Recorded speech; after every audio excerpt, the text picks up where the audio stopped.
Hi.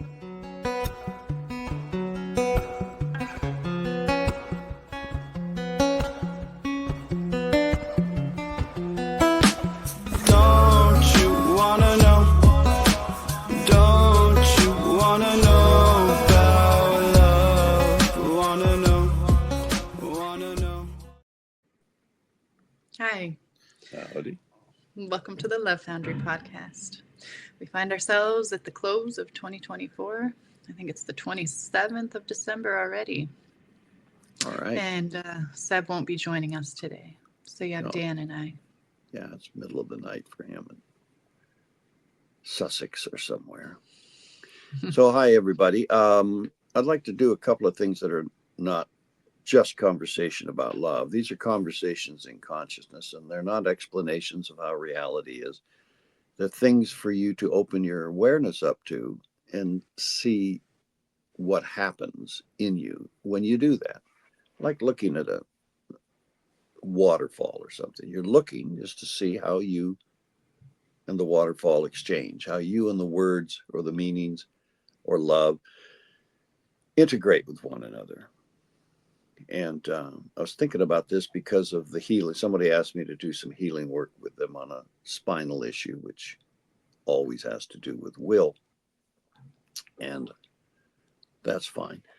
But it made me realize that you can't heal anyone. This idea of me fixing you is just not real. And we've built a whole material consciousness around the idea that that's possible, even down to the Christian idea that that Christ is fixing everybody else by taking all of their sins away or something of that nature. That whole idea of vicarious atonement, that someone else can fix your problem, needs to be readjusted. I'm not saying throw it out, because it's like everything else. There's some truth in there to be realized. And you were talking, Taylor, about a podcast that you were looking at about autistic telepathy, which is a very interesting subject. Telepathy itself is an interesting subject. But who is that? Do you remember the name of the podcast? It's called Telepathy Tapes. And to be honest, I was looking at it initially as research because I'm new to this podcast world, and, so I'm a little out of my wheelhouse, if I'm being honest. So I heard about it that, this thing beat out, Joe Rogan. I don't know if that's true or not, but that's what I had heard as far as most listens. So I went to check it out, and the more I listened, I found it to be more useful in the sense that I was looking at my own children and how they're growing up, and I've heard different statistics, but 1 in 30 kids or so on average being born right now is born with a diagnosis of autism at some point in the first couple of years of life. And on the spectrum, as they say. On the spectrum, as they say. And I'm thinking about it, and that's going to be a significant part of the population of their group consciousness for their peers. And so I wanted to really listen to this podcast. So I ended up, I thought I was just going to check it out. I ended up listening to like the first 3 or 4 episodes yesterday. And the whole telepathy thing, that's nothing new to me. So, I wasn't shocked by any of that, or, the people on the tape were all shocked listening to these stories and these demonstrations of it. But the thing that I found to be the most shocking was, I guess, that it's infiltrating consciousness. It's almost like you can see consciousness unfolding itself because of this, because there's a certain percentage of these kids that are all communicating telepathically. And there's this reference where several families make this reference to where their kids go into their room and they meet on this place they call the Hill. And it's a place in consciousness that they go to interact with each other. And they give lots of demonstrations of how this takes place. Like one kid's mother calls this other kid's mother. One of them lives in Georgia. One lives in Salt Lake City, Utah. They've never met. There's no way they could have contacted each other. But this mom calls and says, do you have a son named, I think his name was Houston? My son, John Paul, says it's his best friend. And they talk all the time. And the mom's just like, completely stunned, like has no idea what's going on. Um, because her kid's considered severely autistic, Right. he doesn't speak at all. So so these things, what I find is the way that there's this percentage of the population that's coming to age right now where they're teenagers and young adults. That's pretty a significant number. And this idea of telepathy is kind of, the outreach of that just through the parents and the interconnectedness of their siblings and everything. It's kind of becoming something that people would have just dismissed probably not that long ago as to like they still are out in the intellectual world. Well, even on this podcast, it talks about how they'll post things about this and it's taken off of social media and stuff. So that's kind of not to bring controversy to it. But that's what we face with social media. They consider their stage of consciousness the only one that matters. The people who run social media. And they want to control anything else because that's not true, of course, rather than let new things be evolved onto their force. And so that's all going to come to a crises for reasons like this, where people are going to say, leave some space for stuff that you don't get. In other words, experimental space. And that all comes under my thing of fixing other people and all of that concept, this idea that you can be Google or Microsoft or something. And I'm not disparaging their efforts or questioning their motives, although anyone could. But what I'm saying is that this idea that you're the gatekeeper of someone else's needs or consciousness rather than the revealer of solutions. That's and that's got to get out of the way. And Elon's leading sort of a charge in that with his Twitter game or X game, because there has to be a place where the new can be born. And if you want to, I don't know why any of this is confusing. It comes from ego, desire to control, mainly in governments, especially, but in rich people as well. Money makes people think they're smart and it makes them think they have power. And so they try to use it. But the point is that we have to leave room for this discovery. And at the Love Foundry, by the way, if you've not paid much attention, because we have a website, but what's our website there, Taylor? It's the lovefoundry.org. Okay. Mm-hmm. Well, anyway, we are a 501c3 foundation. So feel free to donate to that if you want to support the idea that we need to empower ourselves with love. And I think when you look at the telepathy tapes, there's a bit of sensationalism in that idea that telepathy is something special and remarkable. And I've been exposed in the world of telepathy for 50 or 60 years. But this level at which these kids are experiencing it is something far higher, far better than I'm able to do. But, well, not exactly, but different. In other words, if I do a group meditation and it engages elements of hierarchy and elements of other things, then there can be an open forum going on the inner plane, and participate in it. And you have to let go of your resistance to the ideas of that thing. And then symbols show up and your consciousness interprets symbols and things can communicate all around. And it's amazing, but it's natural and it's automatic and anyone can do it, but not very many people have learned how.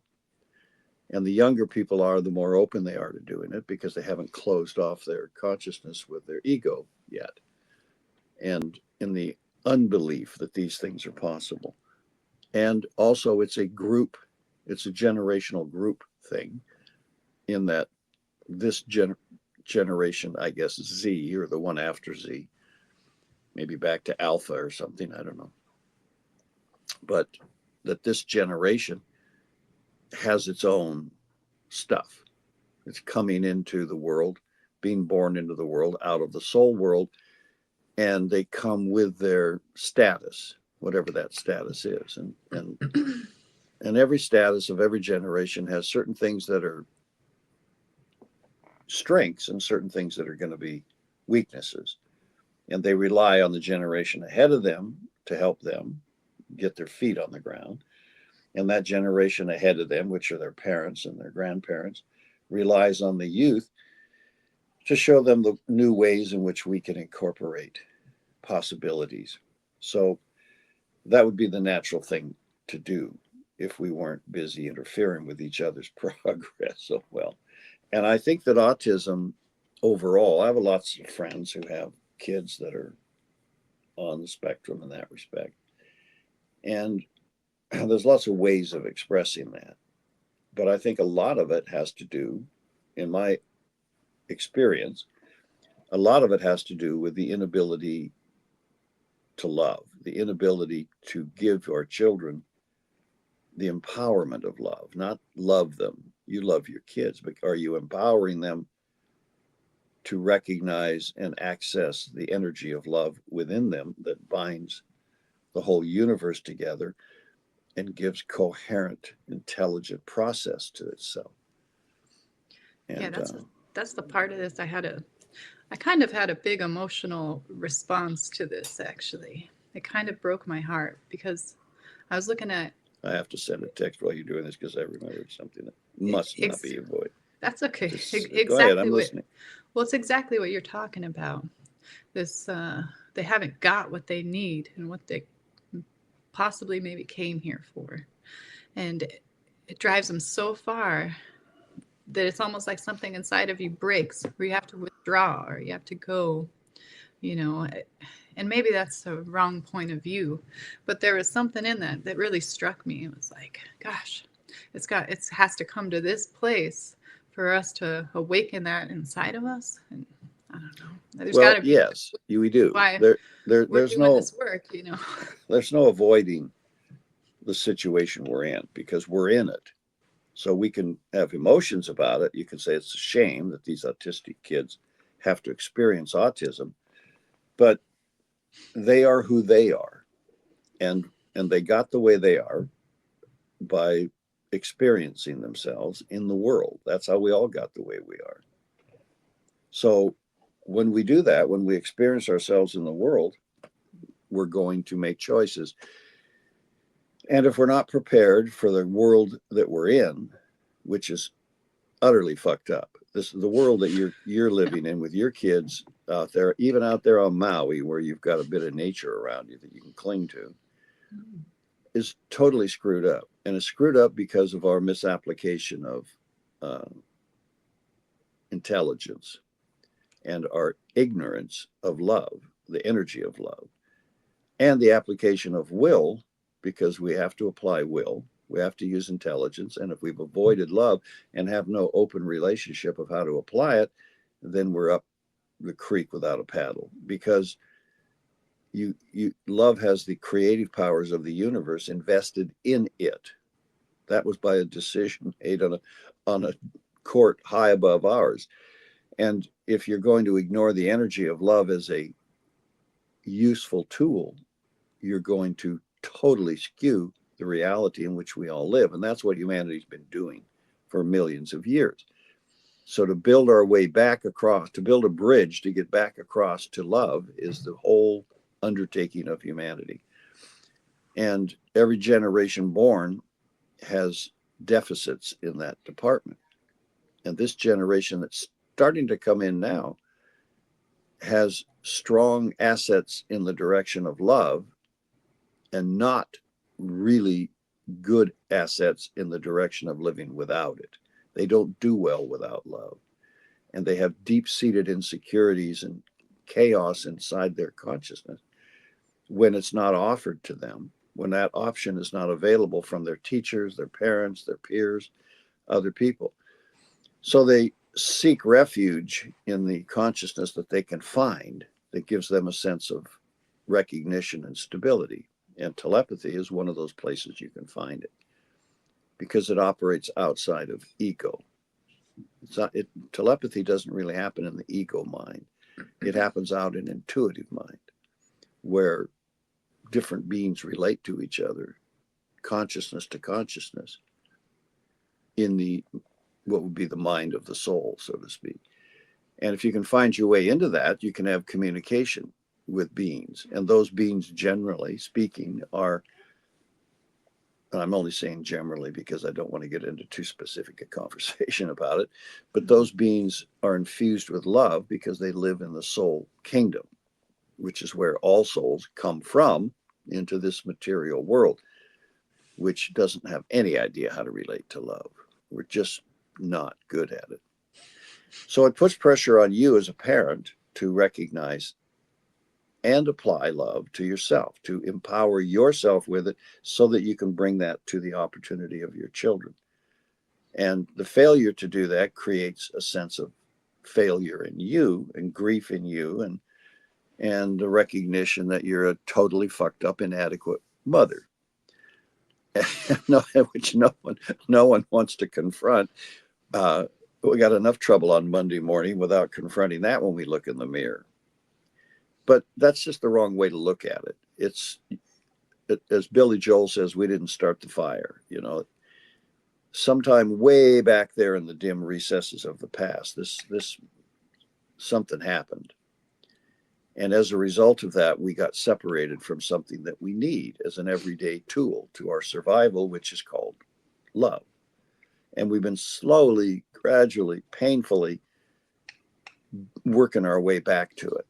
And everybody's shouldering the wheel in some respect, even though it doesn't look like it. The Visigoths don't look like they're sharing much love with anybody around them, but the necessity of surviving in a material world requires certain strengths and abilities. So even the rough-edged humans in their groups have acquired strengths to survive and produce their young and keep their civilizations going. So later, they're going to learn how to love better, and they'll yield some of those strengths. But this new generation coming in has to be regarded for what it is, a highly sensitive group of souls who have inadequate parents and a desperate need to find the world of love in the material world where it is not easily seen.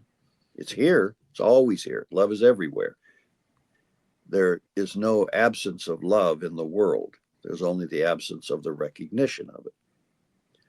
And I tell people that it's important to remember this. You're never going to have any more love. You're not. You're not going to get any more. It's all here. What's going to change is your relationship to it. So how to change your relationship to love becomes the significant question to ask yourself. And that's the question that at the Love Foundry, we need to be able to answer for people. If you want to change your relationship to love, we're here to help you do that and thereby empower yourself with it. But I can't do that. You have to do that. You being Taylor, me being Dan, and others being who they are. We all have to do that. And the way each person gets to it is inside of them.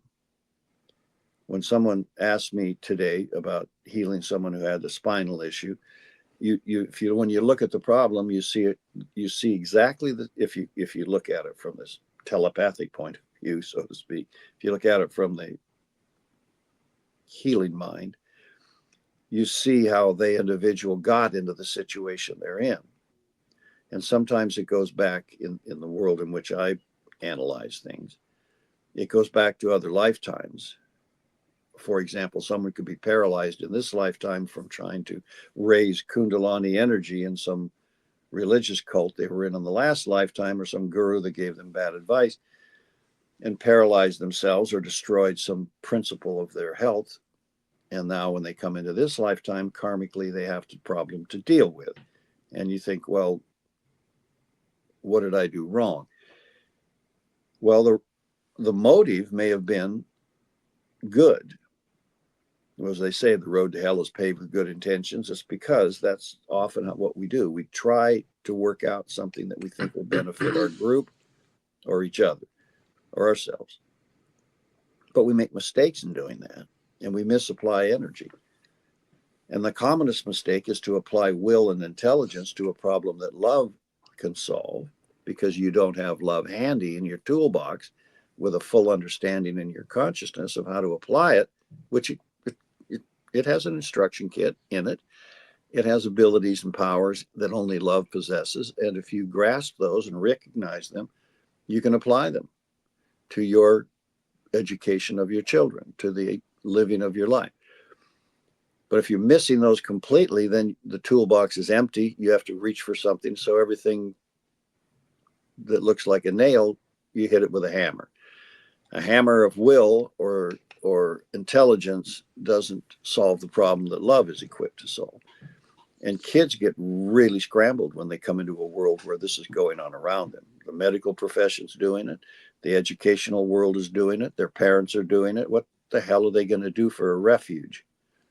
Even the religions are doing it. So they have no refuge. There is no point of, there's no everybody wants a safe space for their kids. So this is a space at school where you can go and be emotionally safe or mentally safe, free from violence. There's nothing wrong with trying to create that, but we need to make that our condition of living.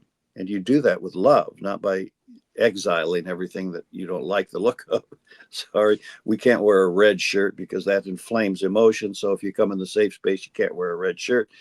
You can't this, you can't that, you can't that. And everybody's got their own set of codes. And see, that ends up being chaos because it's not solving the problem with love. As soon as you possess love as an empowerment in you, a useful element of your ability to apply will and intelligence, as soon as that's available to you, then all of the possibilities you can do with it open up. That you start to see what I could do with this thing. And you try it. And because if you're sincere in your relationship to applying love, it co-joins you, it helps you. Someone asked me about helping this friend who had the spinal problem. Are there some nutraceuticals or natural elements that I could recommend for him to take that would help the spinal problem? Now, he did a bunch of karate when he was young, and he's got all these conditions of damage going on in his body. And then he took a lot of pain things like Oxycontin and so on to relieve the pain caused from the damage that he did by the thing and the what and the what and the what. So you get this complicated looking problem. And it's like, yeah, sure, there are things that you could take to relieve that. That's why they invented Oxycontin out of heroin. But that's not going to fix it. We have to go back to the root of the problem, which is trying to solve his life problem without love. People that use martial art techniques do it in the absence of love. When love isn't available to make the solution, you got to be able to work your way out of it by being Bruce Lee or some other type of martial arts. So if you don't go back to that root where we said love is not available, love is not around, love is not going to come to my rescue, love isn't going to solve the problem. Once you've made that decision in your head, of course it's not going to, because you won't be able to find it. And the reason that those things appear to be that way, the reason it appears that love can't solve the problem of what to do with an enemy or what to do with a critical situation is what? It's just your lack of ability to actually employ the energy of love, because it's not an emotion.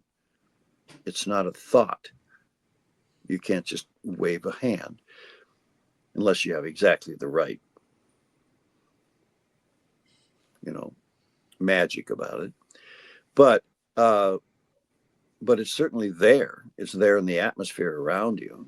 So bringing it out of that invisibility, out of that invisible atmosphere where telepathy lives, and out into the space where it can be animated in your vicinity, in the circumstances, that's a wonderful concept.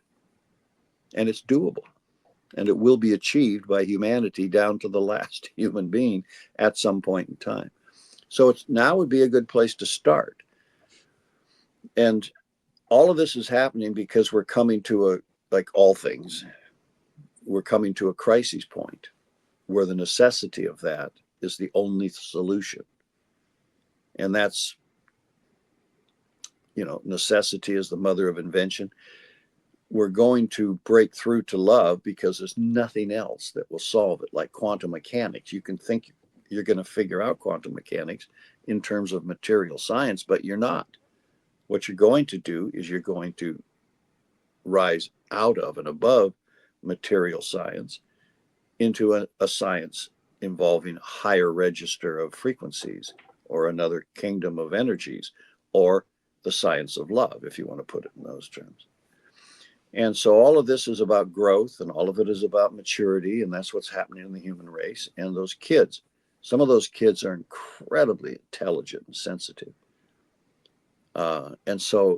And I think, a lot of them, particularly were in the Jewish culture, the Ashkenazi culture and some other parts of it, but other cultures as well, because of the age of the souls and the maturity of experience.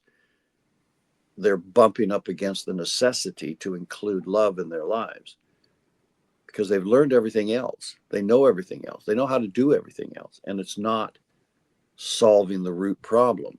And if you're not solving the root problem, the consciousness bangs on the door, bangs its forehead on the door saying, what do I need? What do I need? Where is it? Because the inner sense is there's something there that can do this. And the outer sense is, where is it? And what do I have to do to get it? And then everybody around you, the psychiatrists, the psychologists, the scientists, the educators, the doctors, they all tell you, no, that doesn't exist. It's just this. So we're right at that edge. And I think the response to the telepathy tapes is inquiry in that direction. And it's great because it will result in a scientific approach to the subject because of the overwhelming evidence of its existence, which is a good basis for a scientific approach. If they're doing it and they can prove it, and reincarnation will be proven through that method and some other things that are in the world of spirit, the world of love, but not out here in the world of matter where we haven't got any evidence of it much to speak of. Does that make sense to you? Yeah, it makes total sense. Yeah, of course it does. It's like everything's coming to a head, Yeah. Right. But it's easily recognizable, even if people don't necessarily think it all the way through and look at how it's coming to this head. Everyone feels that impact. It's like you don't have to look far to see that. But are you looking inside yourself to see what you're doing to block it in you? Yeah, every day. There's always more. Yeah. Well, it's not as if we're doing a million things to block it. We're usually doing some basic fundamental things that we're blind to. It's true. And we're just blind to them. And blind to love is a wonderful expression because it's true. We're blind to it. And I recognize myself in this problem because I'm trying to help solve the problem. That's what the Love Foundry is for. And I realize that I'm not an answer to those things. I'm a pathfinder for people. That's what I do. If I were part of some tribe in the past, I would be the guy that goes out and scouts ahead to see which way we got to go to get there from here. Because it's a role. It's one of the roles of life where you go out and find for other people the safer, right way to get going. And then you come back and say, no, we don't. I know that looks like an easy way, but it isn't, because if it rains, we'll all get washed away, or there's hostiles up there that will attack us, or whatever it is that's in the way. And the reason I see it that way is because I can't solve it for someone. The path that each individual has, including you, Taylor, or me, or anyone, the hardest thing is to see your own path, which is why you need other people to help you. But there is no one to help you until you commit yourself to a path to love. The moment you commit yourself to a path to love, then nature can offer you things that did not exist a second before you made your commitment. And this is the power of commitment. The power of commitment is a creative power that love responds to, or maybe it just runs it. But the moment you commit to going from one island to the other, you're out there on Maui, the moment you commit to going over to Honolulu, then the way to get there starts to appear for you, depending on the intensity of your need and your commitment. And it's like, oh, my kid's sick. I got to get there. I've got to get there. So then your mind goes into overdrive and you start thinking about the fastest way to get there. And before you know it, you're hijacking somebody's airplane.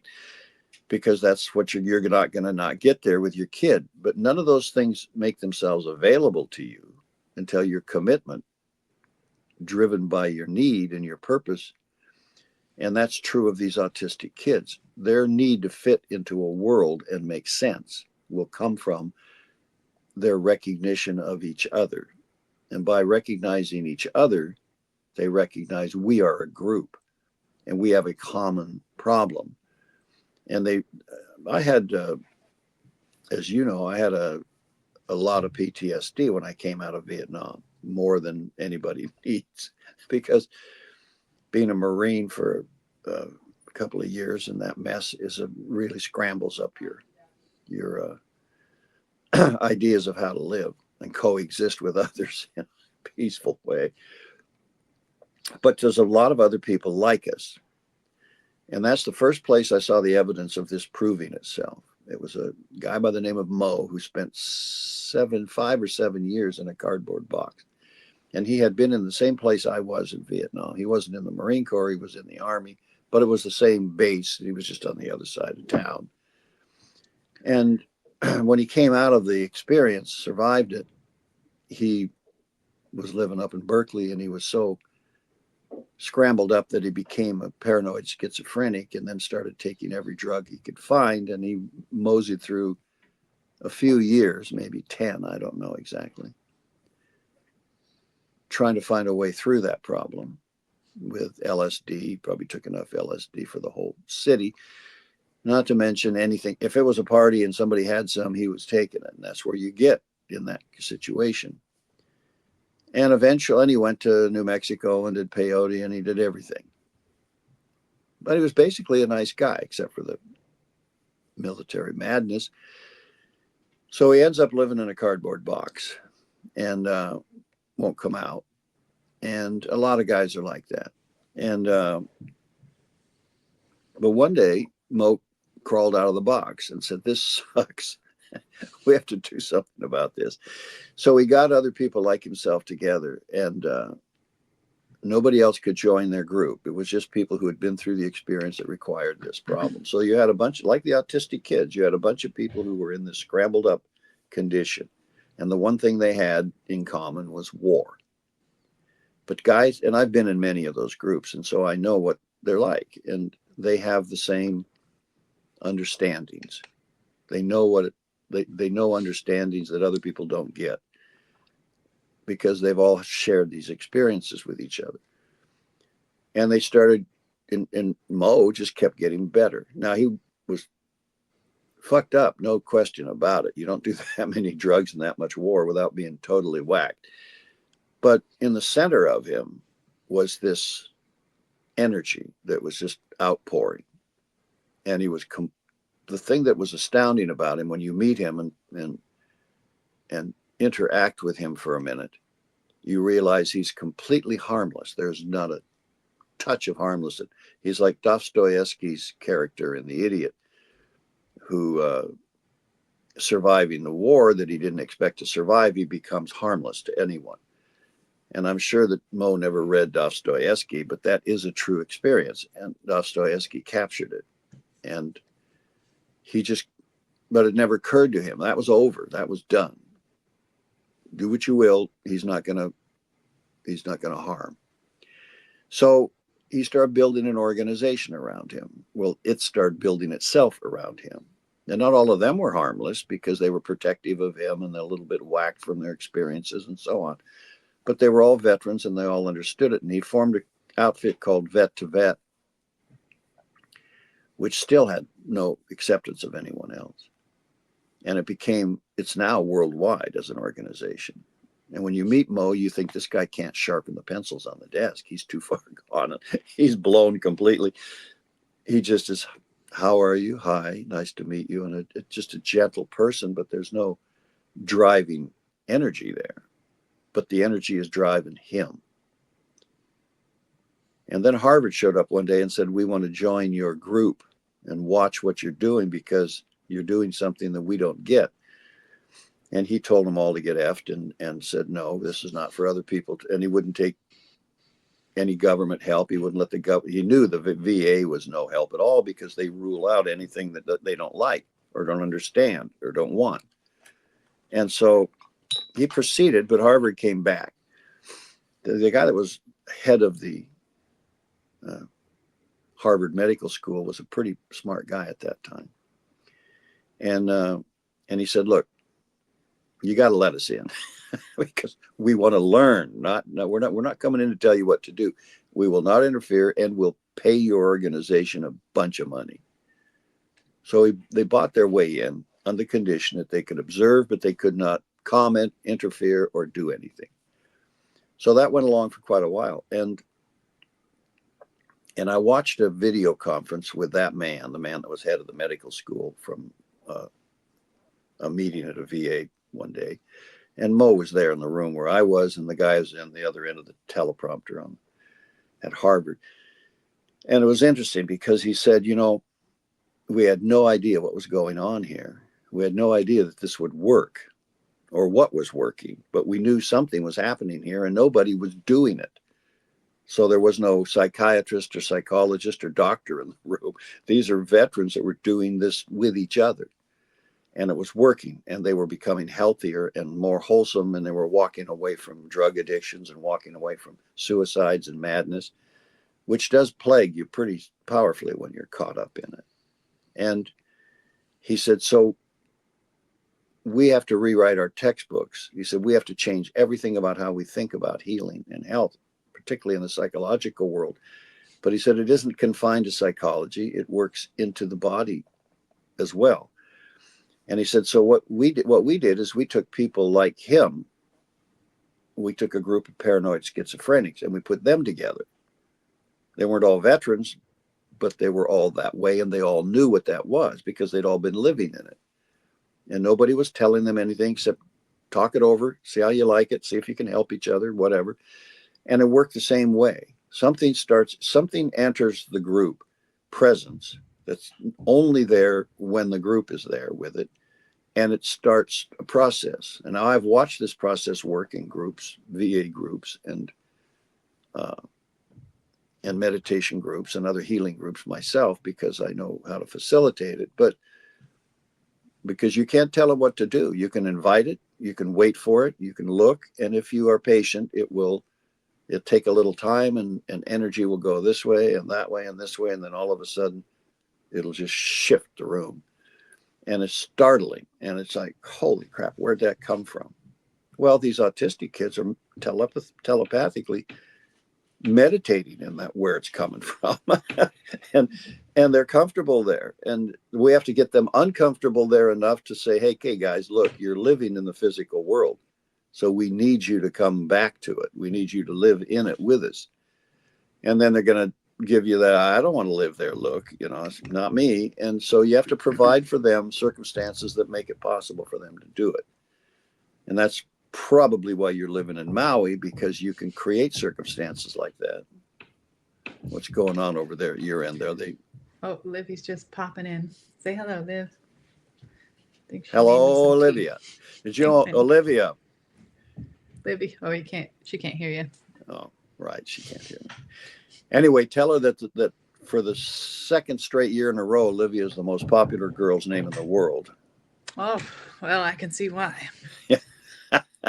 You can't claim all that territory. I'm gonna anyways. All right. Okay, Mom. Yeah. So you see what I'm talking about. And yeah, you see I agree completely. This is a group consciousness, because love is a group conscious energy. If you approach love as if it were a thing, it isn't going to work. Well, that's the other thing, is it's one consciousness. When you get right down to it, you're sharing the same consciousness, right? Well, you're sharing the same consciousness, but you're sharing it with your individuality. Right. That's the hardest part to kind of understand. Well, it makes the ego afraid of it, because the ego thinks it's separate. Mm-hmm. So the idea of a group consciousness looks like it's going to become a sponge or something, and it's going to lose its sense of individuality, and it'll just be another cell, all in all, you're just another brick in the wall. But in reality, it's the opposite, right? Because you're strengthened by all of that. inside you. So it's like you get to share all the benefits. Well, And it's not the opposite of it. It's the mm, addition that makes it. So it looks opposite because you're approaching it as this over here, that's the individual cell, and then this is the group. And and the brain can't because being material. The brain, remember, the brain is made out of stuff, and stuff mhm, is matter, and matter is limited in how much energy it can pass through itself. So we have formed a ego consciousness with the brain that doesn't grasp love. It just simply falls right through it. And that makes it awkward. But you can raise your vibration and consciousness, like these autistic kids have done, into mhm, the realm of mind beyond the brain. They don't need a physical brain to do what they're doing. They're doing it out here in mind. mhm, And they're individual. And you'd think, well, then they have nothing to hold them together. But that's not true. Individuality does not require even a body. It doesn't, it is. It's already been given as a gift. The gift of individuality is an assignment to you by life that is never dissolved or taken away. So, what to do with it in relationship to the group becomes an opportunity rather than a difficulty or a right, limitation. right. If you join the group consciousness with your individual consciousness, which sounds like it won't work, it sounds like dissolving sugar in Kool-Aid. You're going to eventually just dissolve it all away and there won't be any grains of sugar.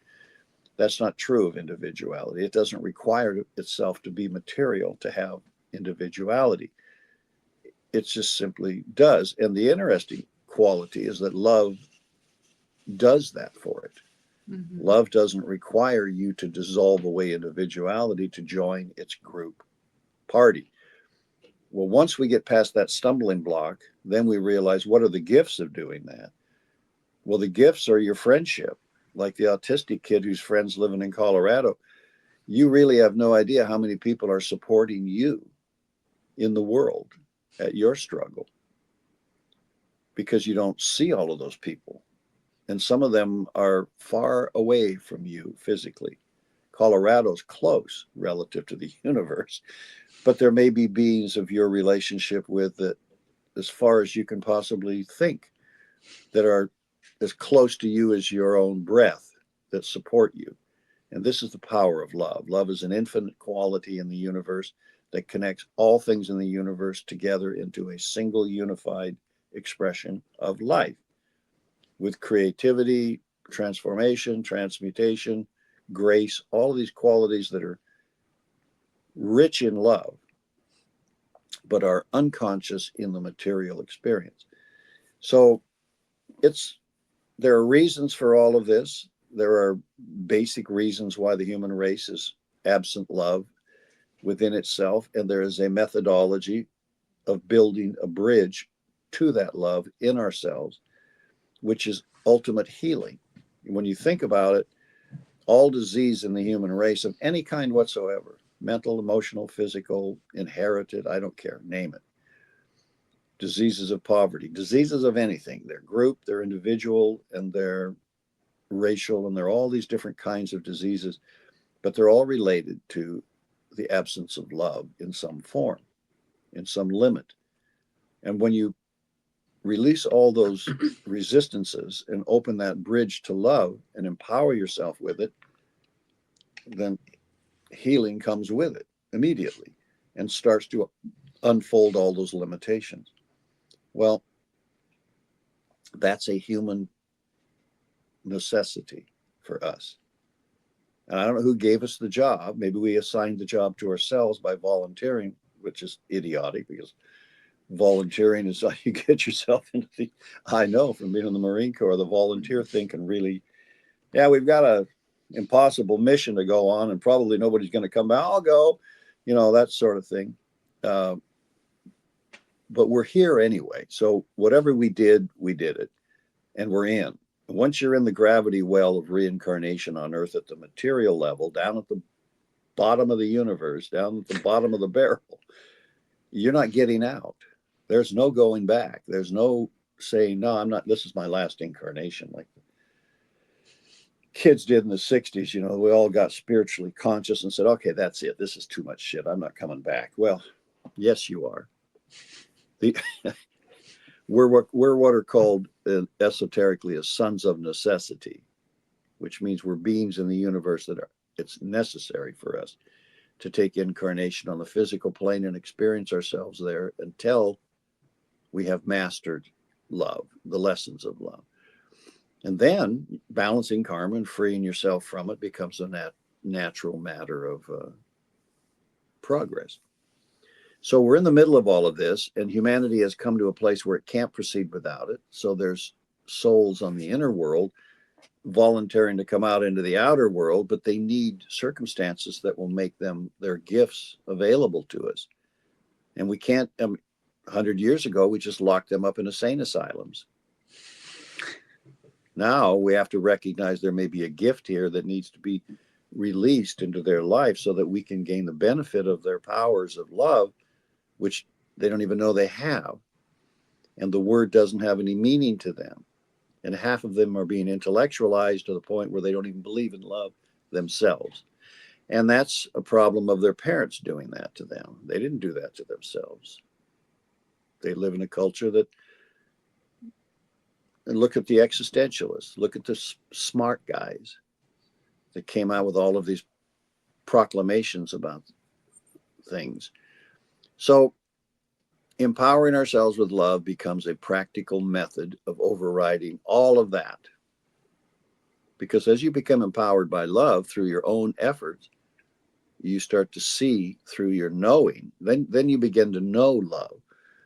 And when you know something, there's no substitute for that, which is why I can only help you find a path, but I can't walk it for you, because the walking of your own path produces the exact knowing that you need to release the problem that got you the necessity of that path to begin with. Does that make sense? No, it's true. I mean, well, yeah, it is. And if you look at the problem too much, it's so complicated and so complex, but it's really simple. Well, it's only simple. It's simple looking back.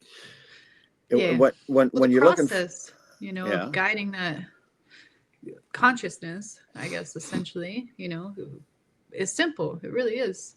You just, as long as you don't let all that other stuff kind of interfere and block your path, or Well, there was a way, and I want to address this because it's important to people who watch things like this.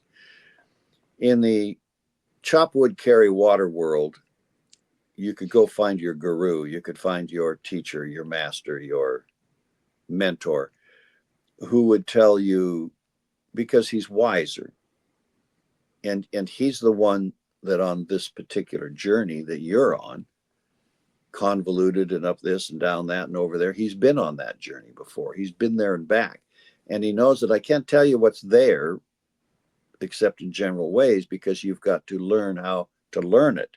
And you learn how to learn it by taking certain experiences. See, there are people out there who really do get the human progress issue, spiritual teachers. Mm-hmm. So what they would do is they would say, okay, here's what you need to do. And you look at it and go, well, why is he giving me this stupid job? Go out there and clean up after the donkeys for a while. And then you come back all covered with crap, and you've cleaned up after the donkeys. And then they tell you, okay, that's great. Now here's a letter, go deliver this to some place that's 50 miles away. And you go, what? I thought we were going to have a talk. No, the talk's later. So go deliver them. So he knows that you're going to have to go through hell to get there. But he's looked at you and said, there's a good chance you can do it. So they send you off. And if you get back from that without the bandits killing you, because this is a dangerous world, and even mentors know that, then you're ready for the next step. So we had those people, and we still do. And sometimes they give you jobs that you don't want. And that's why an apprentice system that we had for teaching people how to be carpenters or masons or those things was very good, because the guy said that, and the Japanese are really good at this. In the sushi world, you had to carry fish for like 3 years before they'd let you touch a knife. And that's like, this is horrible. Yes, it is horrible. But by 3 years have gone by, you have a serious idea of what the responsibilities are to the fish and to the knife and to the job. So, and the same thing with becoming a carpenter. You have a respect for wood and you have a respect for masonry. And then they give you the job that teaches you the basic of something they know you're going to need, like how to make mortar or how to sharpen a knife or how to shape the wood. So, but in consciousness toward love, it's a completely different set of dynamics, but exactly the same principle. And those that are masters of love, and there are a few on the planet, they know what you need to get through that pathway to love. And so they give you jobs to do it. Except that now, the reason I'm pointing that all out is because everybody recognizes what I'm talking about. But now the game has changed. The game shifted with Jesus. It shifted with the realization being offered to the world that love and the divine being that creates love and that love itself as a living presence is all inside of you. It's in you. And so you can go within yourself and apply directly to love itself. And by taking action on that result, bring yourself through your own lessons to the feet of the divine source of all love, the fountainhead of love in the universe. You can do that. And that opened up an entirely different set of dynamics for the human race, which we've been trying to figure out what to do about ever since, actually. But now, having had 2,000 years of maturity with it and rejecting it, working against it, working forward, trying to figure it out, studying it, arguing against it, all the stuff that we do, we're now ready for a practical application of it, which is the workshop that we work on in the Love Foundry, because it is a workshop, it's not an intellectual lesson. It's something you must do, like the apprentice, not the little Mickey Mouse apprentice in Fantasia that gets all the water going and can't turn it back off. We have to learn how to apply within ourselves to that source, identify it, discriminate it, put ourselves in relationship to it, be committed to it, and calm down all of that egoic nonsense in us that wants to interfere with that. That's a bunch of stuff to do. But if we do that and then take a little action towards love, it starts appearing like crazy, and it's amazing. So, but you're going to have to do it. You're going to have to walk it. You're going to have to do the workshop, not somebody else doing it for you. This whole idea that someone else is going to do your job for you is a fantasy we all love, but it doesn't work in the end. And you don't want it to. In the end, you want your knowing of love to be solid, rock solid, so solid no cracks are anywhere. Then you can rely on it. Then you can build on it. Then you can become something immense in the universe with it. So, you don't really feel that way until you start laying a few of these bricks into the path of knowing, and you realize this makes me feel solid. This makes me feel mature. This makes me feel truthful to myself. And when you realize I like that, and I like getting stronger in that, and if I just keep taking action, I can get stronger in that, then you're like, yeah, fuck it, I'll do the work. I'll do it. I'll take the journey. I want to. I don't want to climb Everest right now, but I'm willing to do a little work to get there. And rather than just blow it off and watch a movie, just give me a movie that I can watch, and when I come out of the movie, I'll have it. It's all okay. You can have a thrill of it. You can have a sense of inspiration from someone else's story, like Mo's story. If you met him, you'd say, "Hell, if Mo can do this, I can do this." Yeah, he was gone. I mean, goners. Out of curiosity, did Harvard actually rewrite their textbooks after this? They're working on it.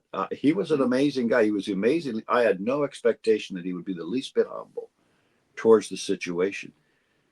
But he was. He said, I just want you to know we had no idea. We thought we were the guys that were supposed to fix people. They're broken. We're the fixers. We'll fix them. But what he proved by his complete insulation from all of us and by fixing themselves, and if you want to put a bunch of blown out veterans together, you realize they can't fix anything except a machine gun if it falls apart. These guys are really damaged, and the idea that they're thinking how to fix themselves when they don't even know how they got the way they are except through horror, then you and we, you know, we could talk about what breaks you into little pieces through the horror of war, but there's Oh, no that's point. okay. we, We'll skip that. we'll skip that lesson unless we have a need for that at another podcast. Sometimes it's important to look at the things that happen to us, but trust me when I tell you it's thorough. it, you don't just crack it. You know, the Japanese have the thing where they make a vase, and then when a vase gets broken, they take gold and they mend the vase, and it looks more beautiful when it's put together. But if you pound it into too many pieces, then you really can't figure out how to put it together.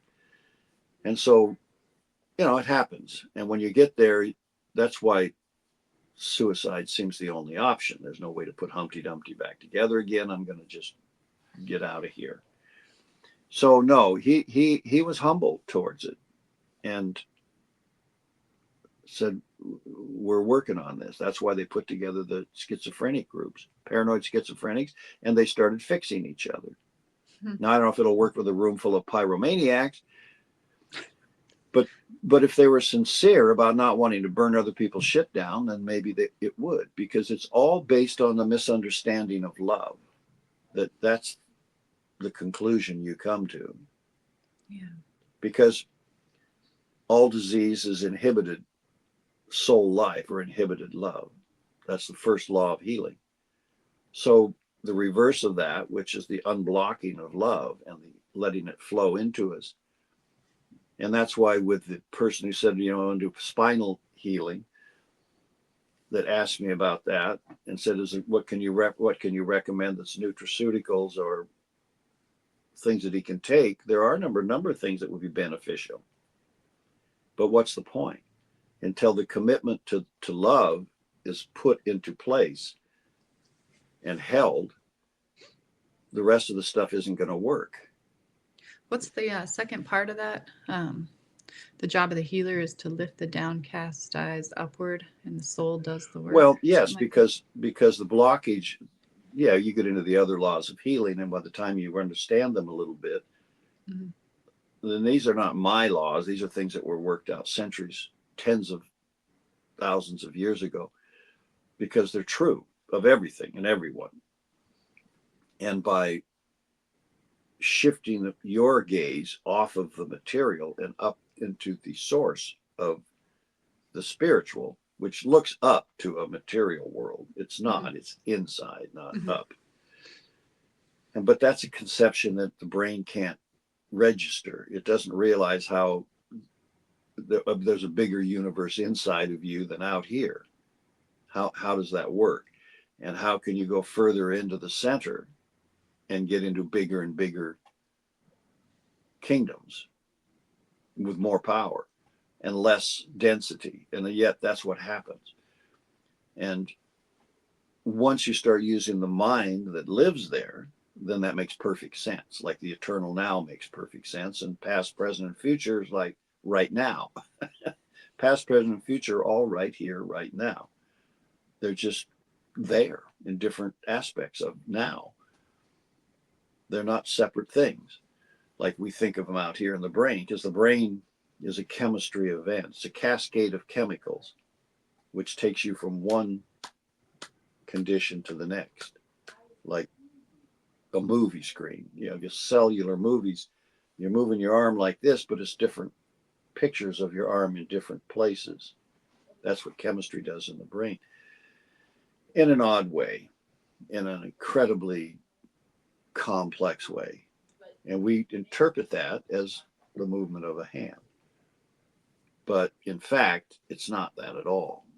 It's something else entirely going on. And if we took that and transposed it into your head instead of what you're using, you wouldn't have any way to relate to it because you have not built the foundation to living that way.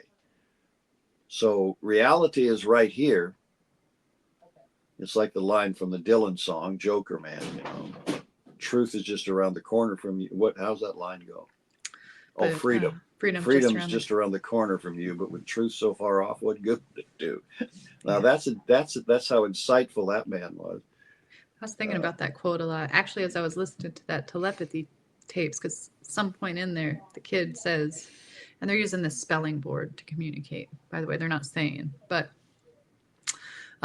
he says that I can't lie. This is not accessible to any kind of non-truth. And I forget the exact way he said it, but it made complete sense. You know, it was like this thing he's experiencing, this gift, he calls it a gift that he's experiencing, you can't experience if you lie, essentially. So it got me wait a minute, you have to interpret that better for the people. Well, that's exactly what he said. Well, you say it again then, because you're not saying it exactly right. Oh, he said that this gift that I've been giving, when he's speaking of being able to access this telepathic communication, that gift's not available if you lie. You have to be true. Oh, okay. So lying voids it. Yeah, but it got me thinking about truth in a different way, you know. Well, yeah. Because for someone that's living in my body and I'm not experiencing what he's experiencing, you know, it got me looking at truth more objectively. Because, you know, if you withhold information, is that being untruthful? Or, you know, because for them, they're so completely open. There's nothing to hide away. There's nothing to cover up. There's nothing to.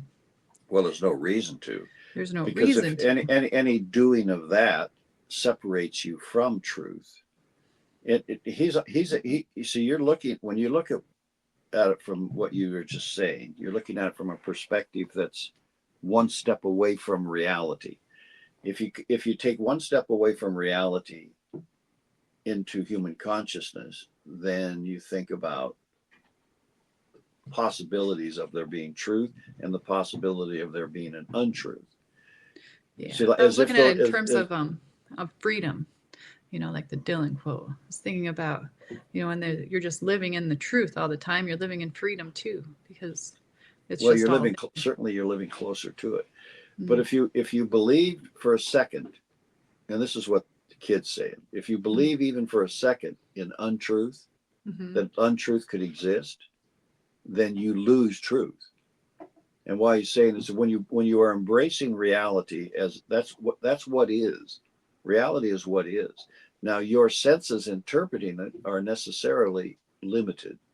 That's what makes you realize I don't have a perfect point of view. But love, the nature of love as an energy is that it has a perfect point of view. It sees everything perfectly because it's the creator of it in that respect. So when you're engaged in that energy, you see it perfectly, and then it's truth, absolute truth. There may be something above, beyond that, but it's out of your frequency range, so it doesn't engage you like spirit. The nature of spirit's perception is he's not doing that yet. Someone else could stand there in the nature of perceiving spirit and how it functions, and it's like, whoa, that's way different. But down there in that level of love and the frequency of that, there it is. And the moment you move out of it and see it as less than perfect, then you're in an untruth. I see. Not pejoratively, not that's a bad thing, that's a sin. Right. But you're simply not engaged like free in of wholeness. Judgment. And the moment that you accept that as real, you abandon the wholeness. It's okay to accept it as a limitation of perception.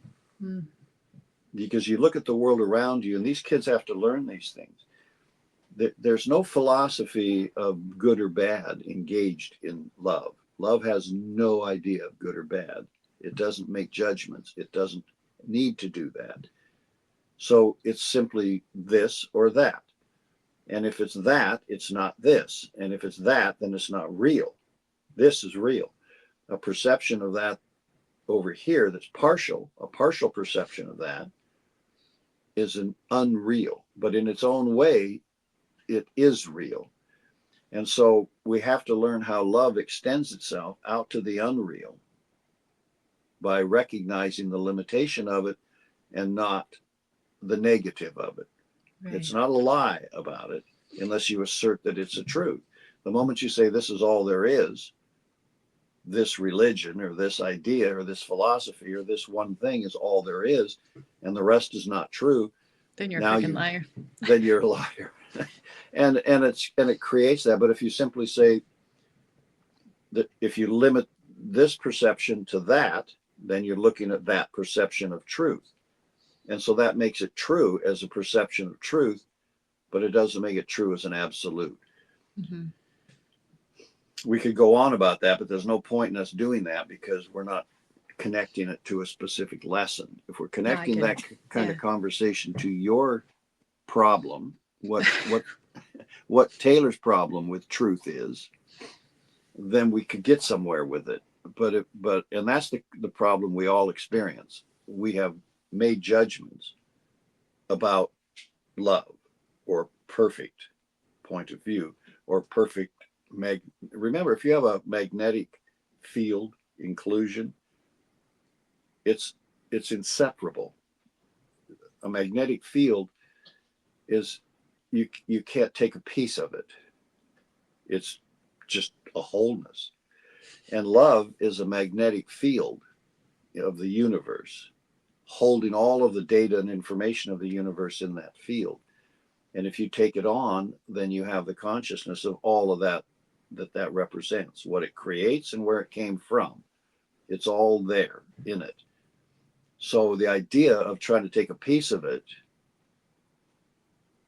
as if it were, you could take a piece of cake, doesn't work. There's just like, wait a minute, that doesn't work. You can't extract that. But I could create a miniature version of that, taking all of it and put it over here as a little magnet, identical to the big magnet. And that might work. So you see, there are options in the universe that allow for greater and lesser, that don't violate the laws of love. But if you're looking at them in other ways, then you are violating them. And so this empowerment of love it cannot be done by reading a book. You can't do it by putting it in the intellect. You can get the idea of it, and you can want to not do that. You can want to not fracture your own consciousness, but you're going to have to take love on as a reality in your heart and in your awareness, and connect to the universe through that, and then balance that with these other things in order to get a wholeness that you can live with and make love inclusive in it. And that takes knowing. That takes knowing love. And when you do that, then that power starts to come through you, and it starts to harmonize everything around you to love. And then we begin to see how the universe can be wielded intelligently with will, with love, and all of a sudden it becomes usable to us without any harm and without any negative differentiation. But if you don't give that to kids that are born in the material world who have one foot in that other world, you're creating a horror show for them, because you're asking them to abandon love to live here. And they can't do it, because that's to abandon sanity itself. He's not kidding when he says you can't lie about it. If you lie about it, you lose it. And they are all feeling like they will narrow themselves down to nothing but the tiniest window to hold on to what's real. Because to lose that is to join the human race in its group insanity. And they're there to help cure that group insanity. So they're not willing to do that. And if you treat them badly enough, you'll break them. And this happens to a lot of them because they're highly sensitive beings. But they also are sometimes pretty whacked about how they conduct themselves in the world, because they're living in that world and acting in this one, in the material world. And it doesn't work until you harmonize the two together. And if you have adequate parents, which there aren't any, you are maybe you you're a pretty decent parent because you're working on the problem. Yeah. And others are working on the problem too. If you have an autistic kid or a spectrum kid, you're a hardworking woman or a Yeah. man.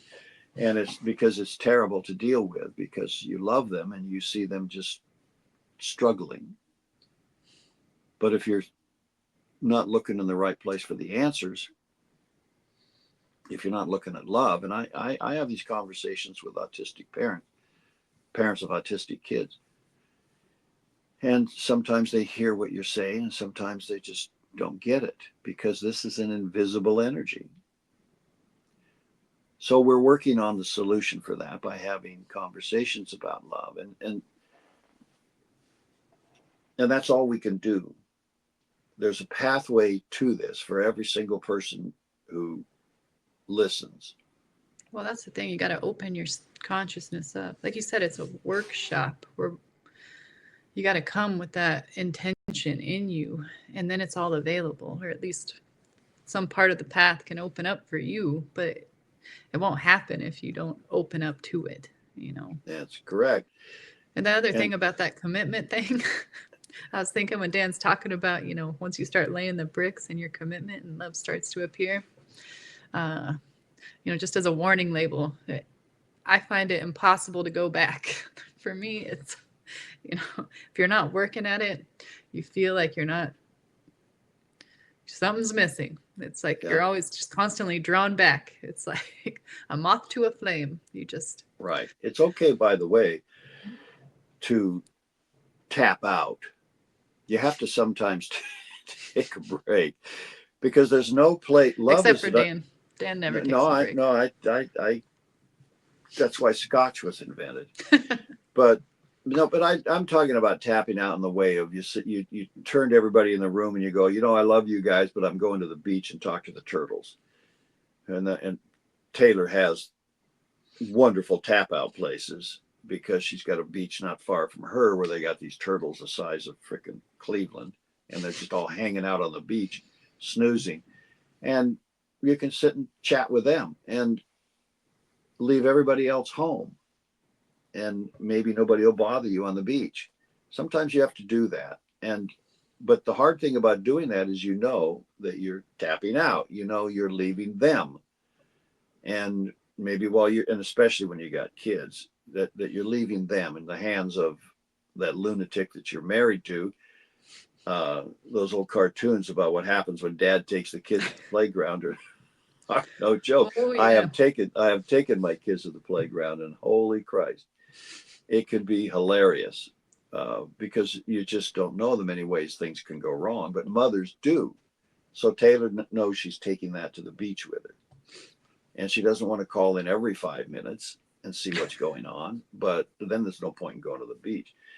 So, but love embraces them all the time, and it's embracing you. And when your commitment is to it, and you're acting on that commitment and giving yourself that time in relationship to love. It's what someone said to me one time back in the day when there were like porno houses everywhere. We all remember them. Well, no, we don't all remember them. The only people my age remember them, but they were everywhere because that's where you had to go if you wanted to see such a thing. And someone made the remark to me one time, if you're going to go in to one of these places and watch The Green Door or whatever the current movie was that everybody thought was really cool, it's an X-rated movie, don't leave your soul at the door. Don't leave love at the door. And that's really good advice. And it's good advice in the split second of what you're doing on your iPhone and what you're doing when you go to the beach to give yourself some tap out time. Don't leave love at the door. Take it with you because that's the one thing you do want to take to the beach and the turtles with you. And then it's where you are because you're telepathically engaged in embracing your whole life all the time. So love is there. And they then have the opportunity to realize, geez, we're missing mom. We should maybe we should try to love a little more or whatever it is. So it's not a separation. That's my point. It's only a Yeah. separation if you believe it is. So don't separate yourself. Just separate your effort so that your effort is focused there, loving the turtles, loving the beach, loving everything around you there, and including all of them in their indirect way that love can do. And if you're committed to the end of the journey, to love at the end of the journey, then it's all happening. Nature rushes in to fill the gap that you just left, and things happen. And then when your husband is up to his elbows in a nightmare, the neighbor walks over and says, I want to borrow some sugar, and looks around and goes, you seem to have a little difficulty here with the kids. You need some help. And all of a sudden, it all gets under management. So you don't have to be there. Nature fills the gaps with love when you are inviting it to do so. If you don't believe it will work and you're pushing it out, which we'll end our little podcast here with this point. that one. Bless you. Yes, thank you. Uh, love is obedient to your will, to your idiocy, to your ignorance. Now, that doesn't seem to make sense. And you have to stop and look at this and write it down, put it over the door or something. That your ego, which is the nature of intelligence and will without love, which means it's abandoned love already because it was built without it and therefore is illusionary and false, it's in charge of the love department. That's the dangerous thing about the human race. Your ego's in charge. And if it says screw love, love backs off. And you think, well, that's an unsolvable problem. Well, it could be in the universe. It actually, in this is a love-based universe. And if you give the power to deny love to something that doesn't have any consciousness of it, that doesn't seem like, that's like giving a loaded gun to a kid. Well, we've been shooting ourselves and each other with those loaded guns for thousands of years. Long before guns, we were doing it with arrows. Long before arrows, we were doing it with clubs. So it is that dangerous and it is that destructive. But it's also true that no one died. You can't kill a person by killing the animal in which they live. But that's really rude. And you can severely inconvenience them and you and cause all sorts of repercussions. So we have to learn eventually to decide without love that we want love. And that's what the Buddha was up to. And that's what Jesus demonstrated. He got baptized by John and under peculiar circumstances, which I think were a surprise to him as well as John. Down upon him comes this amazing thing. And there it is inside of him, doing things with him.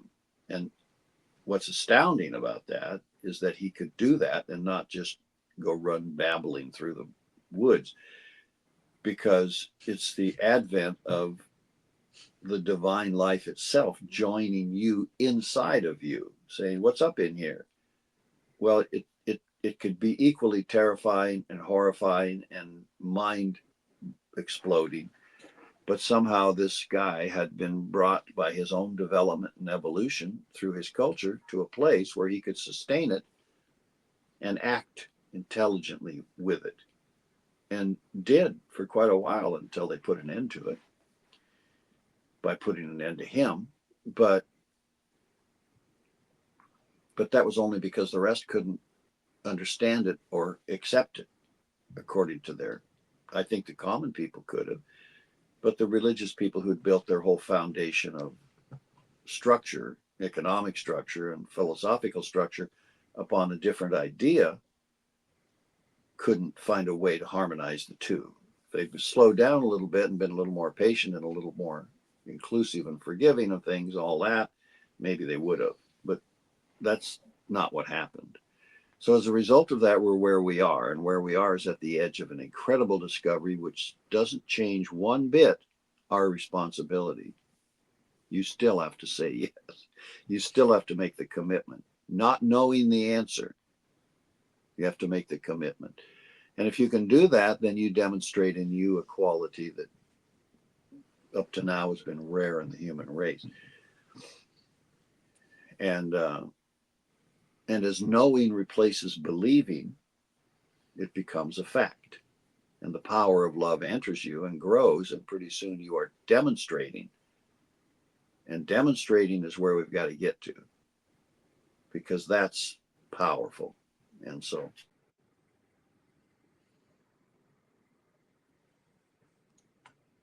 Oh, we lost your sound. we'll unring it. Anyway, thank you for being there, Taylor. Hey, thank you too, Dan. And 2025 is going to be a year like you have never seen. So get ready. It's going to definitely land. And when it does, we'll see where we go from there. But it's going to require the empowerment of love. And that's what we're honing down to, something that is doable, logical, practical, and not that hard. Applicable. Yeah. Applicable is the word. That's why it's a workshop. And it's a workshop where you go, okay, what do I got to do? And how do I have to do it? And you go, okay, well, this is it. It's only a few things. And if we get going with it, it's going to happen. And listening to these opens you up to the idea of this, to the rightness of it at your very core. Mm-hmm. And to say, I'm willing to give this a shot inside of me, because I can't make you say yes to love. Only you could do that. And I wouldn't want to if I could. And love won't either. No, you have to say yes. Love will never control you. It'll never control. No, it won't. Or try. And that's called humility. Love has an infinite amount of humility towards a human being for reasons that no one can figure out. But we can get close to it if we stop and think about what might be really going on here and how we got into this mess and how we're going to get out of it. We're on our way out. We really are. And as crazy as the world looks right now, it's because it's coming to the crises of love. Yeah. And in the crises, will it choose love? Will it say, wait a minute, hold on. Let's just try love, okay? Will they do that? And you don't see it, but the answer is yes, they will. And they'll have some help to do it, because there are people around who know very well all these things that we're vaguely talking about. And they can speak when they want to. Don't underestimate people who are absolute masters of love. They know what it is. They just don't violate its premises with others. They leave that to us. All right. All right. Enjoy your day until next time. Yeah. Have a wonderful New Year. We might do another of these before New Year or New Year's Eve or somewhere. We'll see. Okay. Anyway, thank you. Thank you very much. Thank you too. Bye. Don't you wanna know?